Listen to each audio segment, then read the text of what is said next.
Hi, I'm Elizabeth, this is the Bookish North, and today I'm here to wrap up the things I read in January. Because, let's face it, I haven't talked about a single thing I read in January or in December, apart from the first 40 pages of Wolf Hall by Hilary Mantel. So I'm here to change that today. This book has been my main priority over the month. I've read it slowly, starting at the very beginning of the month and finishing on the very last day. And I have greatly enjoyed the experience of reading this. But I'm not going to be talking about this book today because I'm going to do that in a separate video. But yeah, really enjoyed this. And it has influenced what else I have been reading this month, because I have not wanted to read another novel alongside it. So it's been a very non-fiction heavy month for me, which I'm perfectly fine with. And then I've read, apart from this, I've read fairly short books, or it's been audiobooks. And I just want to go through them. I aim to do this quickly and not saying a lot about each book. But overall, I've had a great reading month. I've liked all of the books I've read this month. There have been no real disappointments, so that has been great. But I started off the year, the month, the decade, with The Situation and the Story by Vivian Gornick. And let me tell you that Gornick is quickly becoming one of those authors where I want to read everything she has ever written, because I read The Odd Woman and the City by her in November, which is a memoir, and I really enjoyed that. And now I really enjoyed this. So this is a book about writing personal essays and memoirs. I would argue it's equally much about reading these genres. She argues that to write well within these genres, you need to have both a situation and a story, hence the title, where the situation is the physical realities and the things you are telling, the events portrayed in the book, if you will, and then the story is the thing that you actually want to say with the book, your message. And then the other thing she argues for in this is that you need to find your voice, and that the voice is what will carry you through these genres. And then apart from that, she's just giving tons and tons of examples of good writing, or what in her opinion is good writing, and that manages to do these things. And so this was one of those books that left me with a TBR way longer when I had finished the book than it was at the start of it, mostly because she used a lot of examples by authors or whose works I wasn't familiar with going into this, and that was something I greatly enjoyed. And she's got a voice of her own that I really enjoy listening to, so we'll definitely be looking out for more of her books in the future. The next book I finished was a Norwegian one. It's called 101 Words You Thought You Knew by Atle Antonsen. This was a book gifted for me for Christmas. It's a humor book. It's basically a dictionary style book explaining 101 words in a funny way, and it was funny. It made me laugh out loud a couple of times. I mean, it's not a profound book, and I read it in like 20 minutes, but it was very enjoyable and amusing, which is exactly what it wanted to be. So that was a good book to read as well. Then I made the first dent in my 10 authors I want to read more of this year list by reading It's Not an All-Night Fair by Pramoedya Ananta Toer from Indonesia. So this is a short novella. It's only 90 pages long. It was the perfect thing to fit in a gap in my Wolf Hall reading. This is a story about a young man who lives in the capital of Indonesia, and he takes his young wife with him back home because he receives a letter telling him his father is very ill and is in fact dying.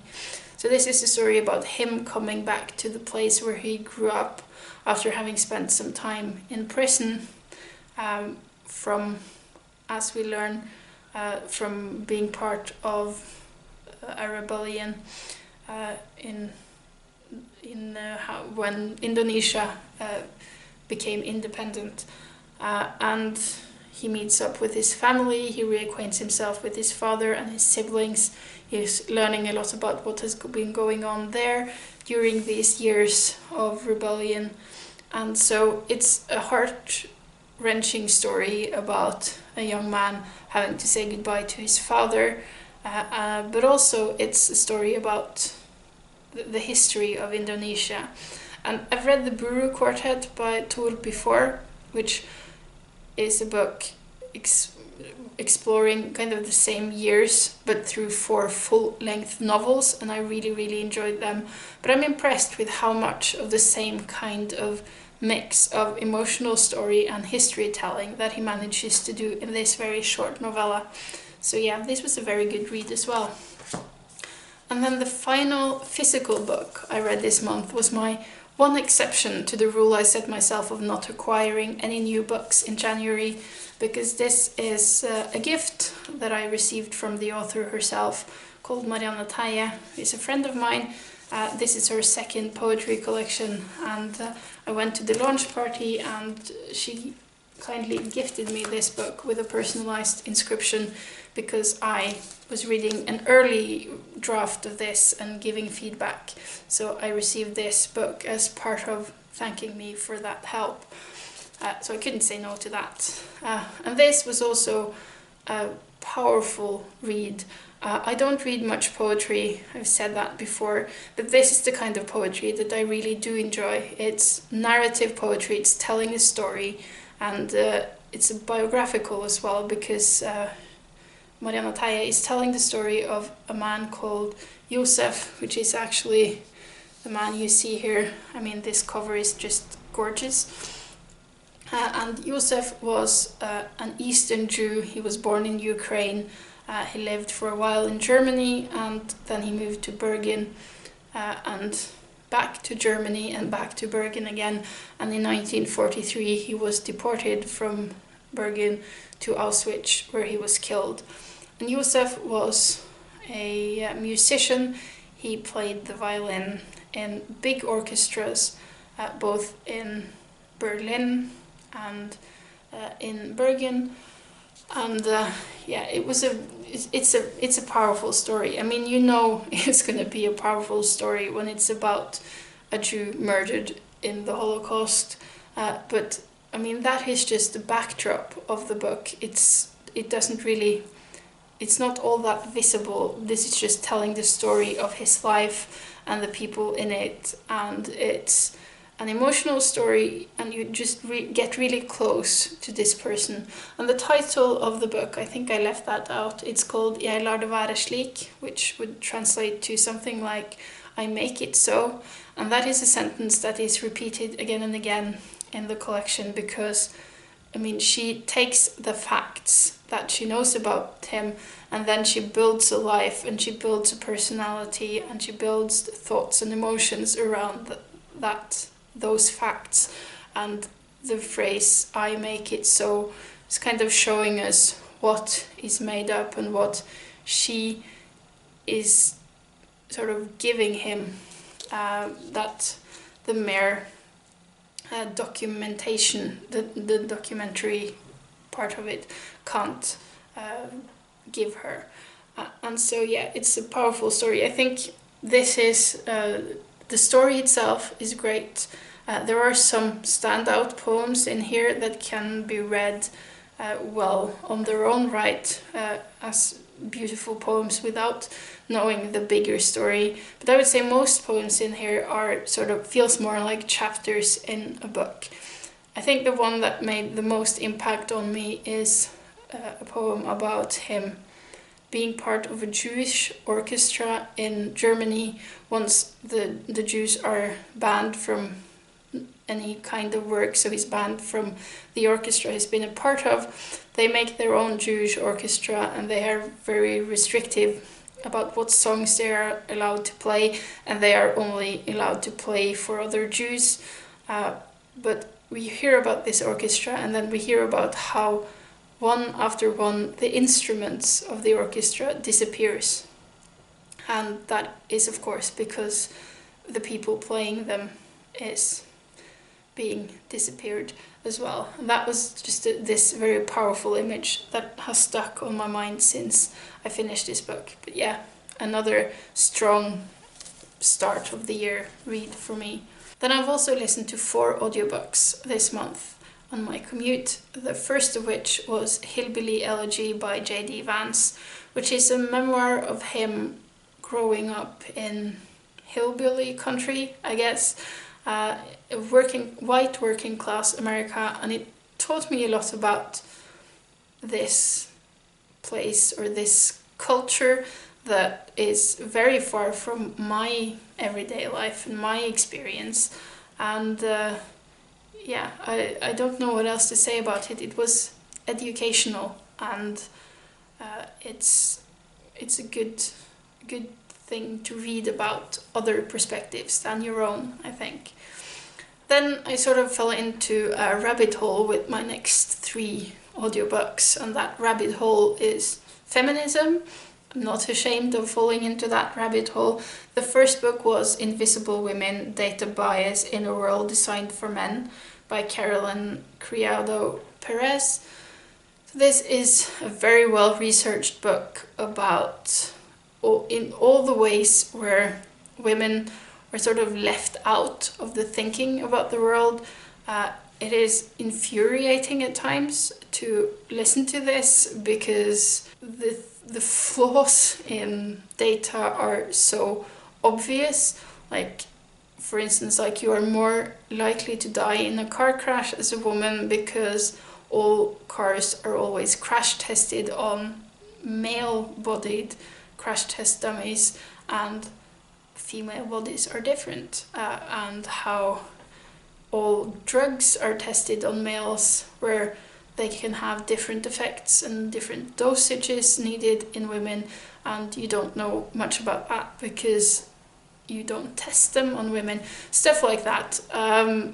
It was a lot of facts that I don't doubt the facts, I don't doubt the research, but as a whole I did not enjoy the book, or I did not like the book as much as I thought I would, because the way it was written annoyed me. It's very repetitive, and it is clearly written to the people that already agrees with her, because it's got this snark and, you know, this tone that does not really speak to anyone that doesn't already,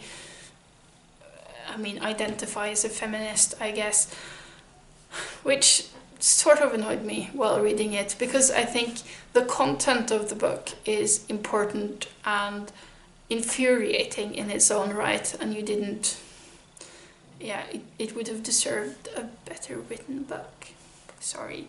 But yeah, overall, I'm glad to have listened to it because it did give me a lot of insight and a lot of facts. The next book was an essay collection. It was Notes to Self by Emilie. This is a book that I picked up and put down again so many times last year on my 2 trips to London, because I was not sure I wanted to read it, and then now I picked it up as an audiobook and I absolutely adored it. And I think it was a good choice to listen to it as an audiobook because it's read by the author herself, and she had this amazing audiobook narration voice. So I think it made me enjoy the book even more. And these are just personal essays about her life and various aspects of it. She's talking about things, sort of just dipping her fingers into all the wounds and pressing where it hurts the most, and it made for a very powerful read. Powerful is a word I've used a lot in this video, isn't it? But yeah, she's talking about her infertility, she's talking about life with an alcoholic father, she's talking about being a child of divorce, she's talking about having some wild years as a youth. She talks about rape.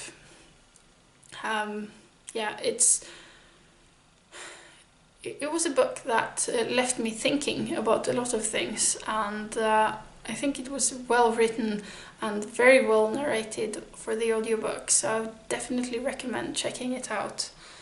And then the final book was called All the Single Ladies, Unmarried Women and the Rise of an Independent Nation by Rebecca Traister, which is another sort of documentary book looking at the rise of single women in the US through different kind of lenses and through all the statistics and all the facts. And again, I found it interesting to hear about this. Maybe, if anything, a bit long, but yeah, it's a topic that lies close to my heart, being a single woman myself, living on my own. And I think this was less repetitive than the other, kind of sort of doing the same thing with just slightly different topics. One of them talking about data biases and the other one talking about single women, but both of them very much deal with numbers and statistics. But I think all the single women did it better than invisible women, just in the way all the statistics was presented.